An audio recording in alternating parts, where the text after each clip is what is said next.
Welcome to News Hour from the BBC World Service with me, John Donnison. Today, a warning that vaccines will not end the coronavirus pandemic unless all countries, rich and poor, are given access to jabs. Meanwhile, research shows a second anti-inflammatory drug increases your chances of survival.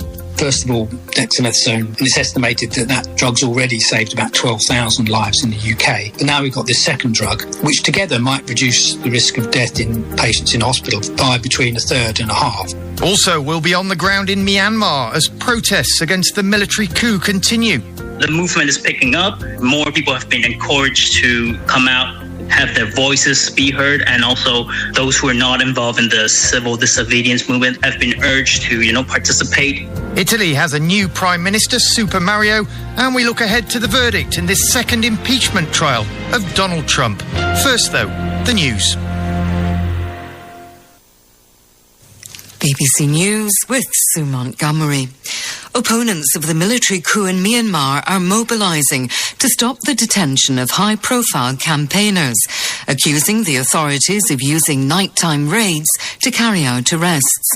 Photos on social media showed people on guard outside a hospital in the city of Pathain, trying to protect a medical worker after rumours spread that he was going to be seized. Nyen Chane from the BBC Burmese service in Yangon has more details.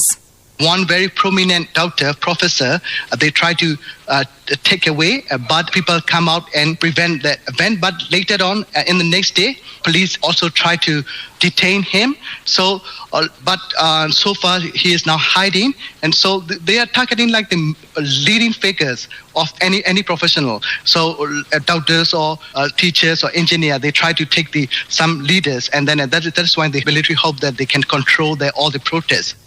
A former head of the European Central Bank, Mario Draghi, has been sworn in as Italy's new Prime Minister, with the country facing twin crises of the coronavirus pandemic and economic recession. He's pulled together a broad national unity government. Mark Lowen reports from Rome. With the sixth highest COVID death toll in the world, a sluggish vaccination programme and the deepest recession in decades, Italy has turned to what it hopes are the safest of hands. Mario Draghi, once the governor of the Bank of Italy, then president of the European Central Bank, will lead the country's 67th government since the Second World War. His cabinet comprises almost all the political parties and some technocrats. Their priority, working out how to spend more than 200 billion euros of EU recovery funds. US senators are due to vote today on whether to convict Donald Trump of inciting insurrection. The Democrats need to persuade 17 Republicans to vote with them. On Friday, defense lawyers accused the Democrats of wanting to take revenge on the former president. Lebo DeSecco reports from Washington. Donald Trump's lawyers took roughly 3 hours to make their case that the impeachment proceedings were unconstitutional. They argued that the case against the former president was a politically motivated act of vengeance. Mr. Trump's comment that his supporters should fight like hell was ordinary political rhetoric, they said. On the issue of whether to convict the former president, senators are split on party lines.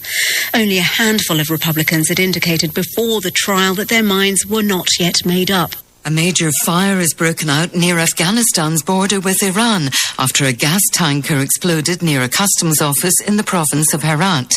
Eyewitnesses said several trucks had also caught fire at the site in the town of Islam Kala. World News from the BBC. One of the international investigators examining the origins of COVID-19 says China withheld raw patient data on early cases in the city of Wuhan, where the outbreak started. Dominic Dwyer, an Australian infectious diseases expert, said that despite repeated requests, the World Health Organization team was only given a summary of the data on 174 very early cases it was interested in. He said the motive for withholding the raw data was a matter of speculation. Beijing has insisted it was transparent with the WHO investigators. The security forces in Somalia say they've foiled a potentially massive suicide attack in the capital Mogadishu. Here's our Africa editor, Mary Harper. The police spotted a suspicious vehicle and chased it for several kilometres before opening fire on it near the presidential palace. The car exploded at a checkpoint, killing the suicide bomber and wounding at least 7 civilians. Other people said they managed to run away from the scene as they were aware the car was dangerous. Al-Shabaab carries out regular suicide attacks and assassinations in Mogadishu, despite being weakened by US drone strikes. Reports from Iraq say a suicide bomber from the Islamic State group has killed 21 IS fighters, including himself, by accidentally setting off a car bomb. The local military commander in the Samara region said it was believed the suicide bomber pressed the car horn to wish farewell to his fellow IS militants, forgetting that it was linked to the bomb. More than 2 centuries after falling in one of the bloodiest battles of the Napoleonic Wars, the remains of 120 Russian and French soldiers have finally been laid to rest. Descendants of 19th century Russian and French military leaders, as well as dozens of reenactors, attended the burial in Vyazma. BBC News.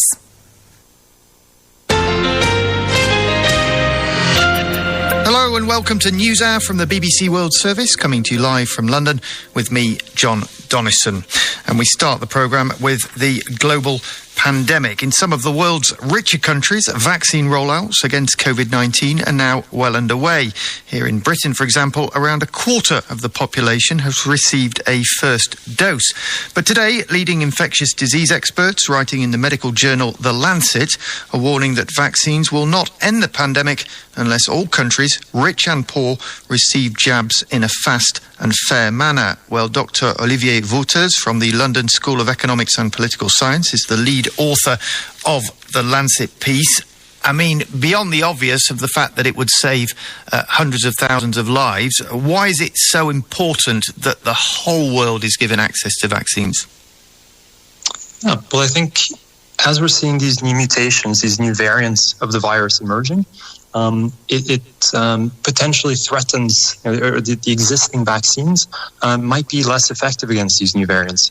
So if we are able to control the pandemic in the UK and in other richer countries, but the virus continues to rage on, the pandemic rages on in other parts of the world, these new mutations could threaten all of us. So it's really important to think of this as a global problem. So we could end up with mutations that were resistant to the current vaccines. Exactly. And we're already starting to see potential indications that this is the case with some vaccines against the variant that's come out of South Africa. So it is worrisome. Now, we have heard quite a lot about the vaccine rollout program in developed countries, but where are we in terms of vaccinations in countries around the world? Yeah, well, I mean, as you said, many richer governments have been able to secure adequate doses or adequate amounts of vaccines for their populations, with countries like the UK, Canada, securing enough doses to vaccinate their populations many times over. But there are dozens of countries around the world that have yet to start their vaccination programs. So it is quite an imbalance at the moment. And what is the problem? Cost or availability or both? It's potentially both. I think the key issue at the moment, though, is supply. It's production capacity. If we had enough doses to go around, we would worry less about which countries are at the front of the queue, which ones are further back. But because rich countries have struck deals with companies and have started buying doses directly from companies, that's left other organizations like the World Health Organization behind in the queue. And the WHO and its partners are trying to promote access to vaccines for the poorest countries on earth, but they're currently struggling to compete against richer governments. Is one of the keys to get production facilities in more countries? I think so. I think that would certainly alleviate some of this supply bottleneck we're seeing now. If there were more manufacturers involved, and that would probably require the companies developing some of these vaccines to share their intellectual property, the know-how, the knowledge of how you produce these vaccines, and then more players could get involved around the world, and that would increase capacity. I guess one of the issues too is vaccine uptake, if you like, persuading people to take the vaccine, because in many countries there's quite a lot of skepticism, isn't there? Yeah, you're right. I mean, we looked at that in our paper, and we conducted a survey in 32 countries. And what you see is that there's a tremendous amount of variability across countries in terms of the number of people that say that they're going to definitely or probably get vaccinated against COVID-19. So these numbers, the uptake, or at least the anticipated uptake, varies quite a bit. And this is super important. Obviously, if we have vaccines developed, produced, priced affordably, and allocated globally, but people don't take them, that's a huge problem. Dr. Olivier Wolters from the London School of Economics and Political Science, thank you very much indeed for joining us. Well, one of the small mercies of the global pandemic has been that thankfully children seem to be far less vulnerable, at least directly, to COVID-19. Very few children have died or become seriously ill. Less clear, though, has been their role in spreading the virus, and the impact on their lives through lockdown restrictions and school closures has, of course, been massive. Well, today here in the UK, the University of Oxford has announced it's launching the first study into the effectiveness of the AstraZeneca vaccine on children and young people. Rin Song is a paediatrician and clinical scientist at the Oxford Vaccine Group. We are quite excited to launch this trial now. We're looking at children from 6 to 17 years of age, and we're planning to evaluate our Oxford COVID vaccine. And the main goal of this phase 2 trial is to look at the safety and tolerability for our vaccine in these age groups, and also look at the immune responses to the vaccine in these two age groups. And we're planning to recruit 300 total at 4 sites across the UK. And are you expecting to get willing volunteers? That's what we're expecting. Yeah, even before we put the trial live, we had a lot of interest or requests and people asking whether there would be a pediatric trial be happening. So we expect a lot of interest, yes. In terms of safety of vaccines, I mean, obviously lots of children receive vaccines for all sorts of different things, but normally do the trials have to be done on children, or can they be done on adults, and then you can make assumptions about how they would work on children? So normally what's being done is that you need safety data on a particular vaccine in that age group that you're vaccinating. So for the COVID vaccines, and this includes our candidate, but also for the other COVID vaccines, we have so far mainly adult data, but you need data from a pediatric population, safety data and tolerability data, before you're allowed by regulators to give the vaccine to these age groups. Now, children appear to have been much less impacted by COVID-19.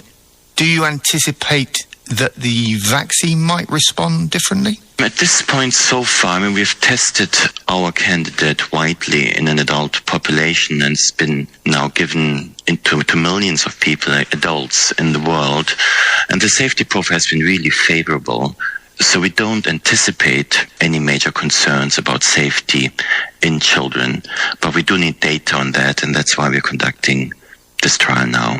I mean, given that the key concern with children and young people is not so much them becoming severely ill, but the possibility of them transmitting the disease to others who might become seriously ill, I guess a key question is going to be whether the Oxford AstraZeneca vaccine limits transmissibility. Yes, I think these are two aspects to consider. I mean, first of all, even though they tend to be in generally not as severely affected by the disease, we do see children and adolescents with more severe presentations. And we also hear increasing reports about children and adolescents who suffer from more long-term effects after having had COVID-19. So even though rare, if a vaccine is safe and well tolerated, it would still be quite reasonable and favorable to give the vaccine to these age groups to address that aspect. And second of all, the transmission question is obviously an important one. And we know from several epidemiological studies and from several countries now, actually at this point, that particularly teenagers and older children can contribute to transmission. So we do have some emerging data from our vaccine that our vaccine might reduce transmission, but that would be the additional potential benefit of vaccinating these age groups. And that was Rin Song, a paediatrician and clinician scientist at the Oxford University Vaccine Group. Well, here in the UK this week, a government health leader has expressed his concerns that fewer people in minority ethnic groups may get the COVID vaccine. Studies suggest the virus has hit them proportionally worse than white communities. More than 100,000 people in the UK have died from the virus, and while infections are now falling, the National Health Service has struggled to cope. Professor Jonathan Van Tam also highlighted his worries about fake news. It comes as WhatsApp messages relating to claims over prevention or alleged cures are widely circulating, including among the country's South Asian community. Our correspondent Seema Katecha traced back one message received by her mother. A video message from Mum on WhatsApp. Hi, this is Nilesh Jogal, the founder of Jogi Ayurved Hospital. A man standing in what looks like a clinic, falsely saying inhaling steam can prevent coronavirus. Of course, this is untrue, but his videos have been viewed hundreds of thousands of times on social media platforms. You need to inhale plain steam, plain water steam by your nose. Hi, Seema. On the phone, I discuss it with Mum. Have you heard anything like this before? So many people, they're sending different videos like that. We trace back the false message. It was sent to Mum from a friend in London. We establish it's been seen by people in Birmingham, Bradford and Peterborough. I speak to a dozen people of South Asian heritage who say they've tried inhaling steam after watching false messages like this one to avoid catching coronavirus, even though it's not a true preventative measure. This man from Bradford, who doesn't want to be named, says people in his family are doing it. But there definitely is a significant amount of people, enough so that you probably have heard of someone do it, or you've kind of been aware of somebody tell you that this is a way to get rid of coronavirus. These kind of theories are out there, and that's what the real danger is. Our investigation highlights how widespread the steam inhalation idea is among minority communities. The Royal College of Physicians urges people not to copycat these fake prevention treatments. Professor Andrew Goddard is its president. At the moment, the only thing that we know that works for members of the public to prevent COVID is vaccination. I would urge anybody who sees this video to ignore it. There's no evidence that steam inhalation works, and there's good evidence to do you harm. As we dig deeper, we discover the man behind the video is a chemical engineer. His clinic in Gujarat in India offers a range of alternative medicine, mainly Ayurvedic or holistic-based. See, I'm Nilesh Jogal from... We managed to track him down in the city of Surat. On the phone, we spoke to him about his theory.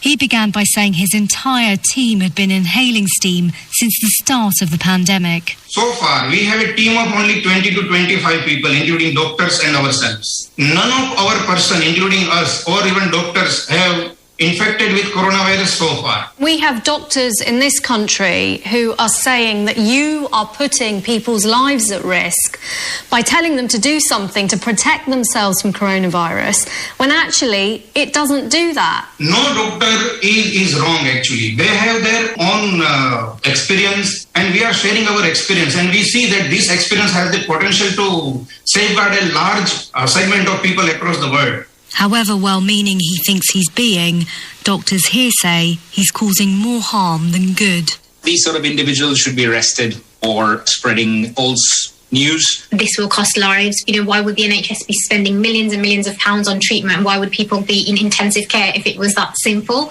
Of course it's not. But as false messages pop up daily, the pressure mounts to debunk them quickly and effectively. The first patient of corona. And that was our correspondent Seema Katecha on those fake WhatsApp messages claiming fake claims over alleged cures to COVID-19. And if you want to watch Seema's piece, it's up on the BBC website in video form. You're listening to NewsHour.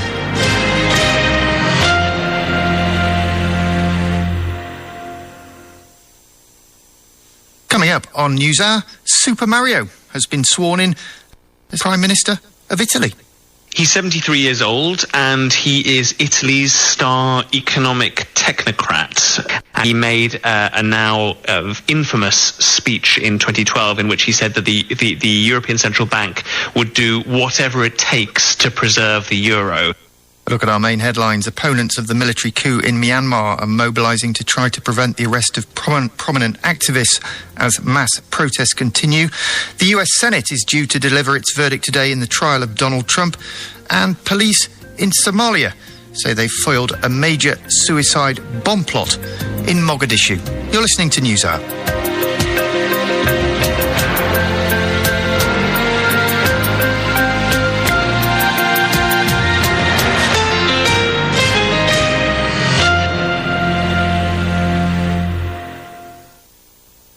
Listening to News Hour from the BBC World Service with me, John Donnison. Almost 2 weeks after the military coup in Myanmar, protesters have been mobilising to try and stop a number of high-profile campaigners from being arrested. Hundreds of thousands of people have participated in rallies denouncing the coup. The army has used rubber bullets and tear gas to disperse crowds in some locations. Well, I've been speaking to one local journalist in Myanmar who didn't want us to name him. I asked him who's been targeted in these arrests. Right now, they're targeting either protest leaders or those, I would say, department heads or those of senior positions involved in the civil disobedience movement. It's just a peaceful movement to where people are not, as in government staff, employees are not going to the office, so that it's a protest against the military, which have staged a coup. And what are people doing to try and stop these arrests from happening? So what are people doing now is that these night raids were happening, and it's like some people were detained by these, and what people are doing now is they would bang the pots, which has been happening daily at 8 p.m. in Myanmar. So they would bang the pots, alert the neighbors, and then last night, I guess, in Yangon, Sanjao, there was news that a doctor was being detained, and then the pots were banged, and a crowd of people just went out and went to the police station, try to block the cars and just see what's happening, or they would be like, hey, please give us, release whoever's being detained. Right, so they're banging pots and pans to alert people that an arrest is happening, and are they being successful in actually managing to stop the arrests? From what I've seen, yes, most of these cases have been successful. Of course, these cases are not just in the city. There's also been happening in other areas, maybe like in Mandalay. From what I've seen, people will actually live stream the event, what's happening on the ground. They will live stream it. And for the victims who are being detained, the victims themselves would not live stream it, post it on Facebook, get everyone involved and say that, hey, this is happening. We need your help. We need the community's help. And is it leading to confrontations with the security forces? So far, there hasn't been violent or confrontation, as you call. When the crowds get really big, they would actually back off and just leave. In one instance, the authorities who came to detain will be said that, okay, we'll come back when it's in the early morning and not at night. And do you feel that the protests are growing in size, or are they beginning to fizzle out? The movement is picking up. More people have been encouraged to come out, have their voices be heard, and also people are those who are not involved in the civil disobedience movement, the CDM, have been urged to participate. And today it's February 13th. It's also the birthday of Bojang Aung San, who's the father of Aung San Suu Kyi and also the Myanmar's independence hero. And on this, we see more people coming out and voicing their thoughts. And so far, largely peaceful, though, you say? Yes, that's correct. So far, largely peaceful. People have been urging each other not to get violence, not to have a clash with the security forces, because Myanmar is not new to coups. There have been a coup in 1988, 1962, and they don't want to be become a bloody or violent crackdown like in 1988. And that was a journalist in Myanmar who did not want us to name.